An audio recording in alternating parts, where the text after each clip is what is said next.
Hello family members, welcome back to my channel Labani Saha অফিসিয়ালে। তোমাদের জন্য একটা ব্লগ নিয়ে চলে আমরা চলে গেছিলাম পিসির বাড়ি মালদা জেলার আর রাধা গোবিন্দ মন্দির কমিটি থেকে ওনাকে ডাকা। আমরা এখন সামনে আছি উনি, তার পাশে আমার দাদা, তারপর আমার বাবু, তারপর আমার পিসে মশাই পাখা দিয়ে হাওয়া দিচ্ছে, সেটা দেখে আমাদের খুবই হাসি পাচ্ছে। সকলে ওনাকে প্রণাম করছে, তার সাথে ওই বউ চলে এসেছে। আমার মা ওনাকে দেখার জন্য রাস্তায় ভক্তগণের সাথে আমরা একটু দাঁড়িয়ে জানিও করছি যে উনি কত নামি দামি শিল্পী।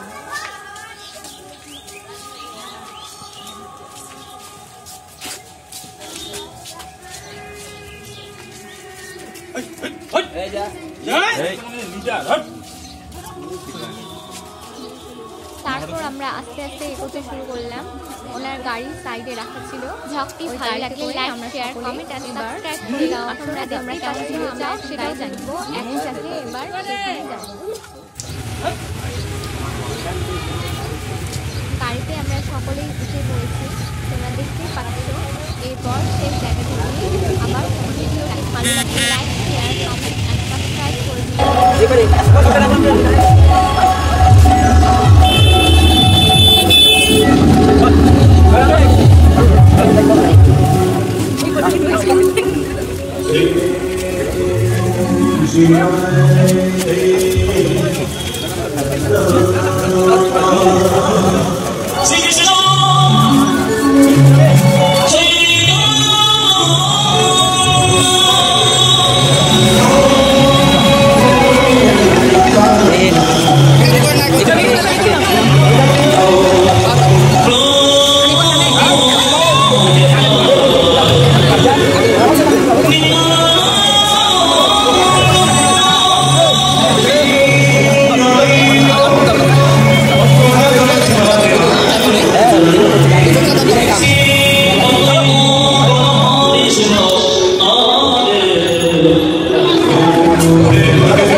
স্ত্রী হলো চোখ, স্বামী হলো হাত। চোখ যদি কাঁদে, হাত রূপী স্বামী চোখের জল মুছে। হাত যদি ব্যথা পায়, চোখ কাঁদে। চোখ যদি স্ত্রী হয়, হাত যদি স্বামী হয়, ভালো করে শুনে নেবেন।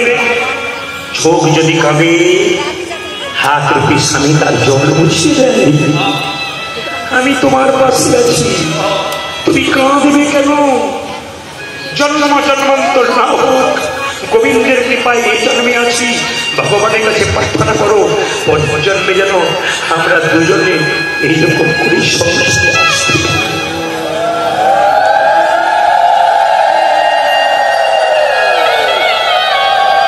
কীর্তন এইরকমই হতে হবে। কীর্তন এইরকমই হতে হবে, বেশি চিৎকার করার দরকার হবে না। কীর্তন শুধু একটা একটা করে ফেলে দিতে হবে, আপনাদের দিতে হবে। সংসারে মাকে আর স্ত্রীকে প্রত্যেকটি ভাইয়ের কাছে, দাদার কাছে নিবেদন।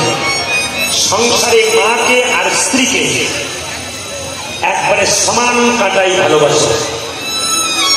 একজনকে কমও না, একজনকে বেশিও না। যেখানে বসে আছেন এগুলো প্রদীপ পানের কথা নয়। বিখ্যাত বিখ্যাত মহাপুরুষ যারা জগতে কর্মের মাধ্যমে দাগ রেখে গেছে, আমি তাদের কথা বলছি, আমার কথা বলি। সংসারে মাকে আর স্ত্রীকে সমান ভালোবাসো। কেন? একজন ভক্তের বন্যা বইয়ে দিয়ে তোমাকে পৃথিবী দেখিয়েছে, আর একজন বাবা মা সংসার ভাই বন্ধু ত্যাগ করে তোমার পাশে এসে বসছে।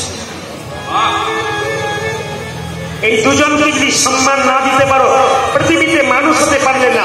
একজনকে বেশি একজনকে কম করলে আপনি হিসাবে কম করে গেলেন, আপনার ঠিক জায়গায় থাকতে পারলেন। বারবার বলে যাবো মা, বিষ্ণুপ্রিয়া বলছি স্বামী কি তুমি তুমি আমায় ছেড়ে চলে যাবে। আমি তো কিন্তু জগতের মানুষই আমার জন্য অপেক্ষা করেছে, আমি কি করব? এই হলো নিমাই, এই হলো ভগবান, যার কৃপাতে আপনারা তিলক নিচ্ছেন, যার কৃপাতে মালা নিচ্ছেন, যার কৃপাতে হরিবাসরে এত গরমে বসে আছেন সব অবাদান মহাপ্রভু। কিন্তু সবচাইতে লজ্জার ব্যাপার আর দুঃখের ব্যাপার আমাদের এইটাই, আমি মনে করি কি বিদেশ থেকে মানুষ মায়াপুর নবদ্বীপে ওটা চামড়ার ইংরেজগুলো এসে হরে কৃষ্ণ হরে কৃষ্ণ বলতে পারে না গো, হরে কৃষ্ণ। আশ্চর্যের ব্যাপার, ওরা বলতে পারে না তবু বলে, আর আমরা বলতে পারি তবু বলি।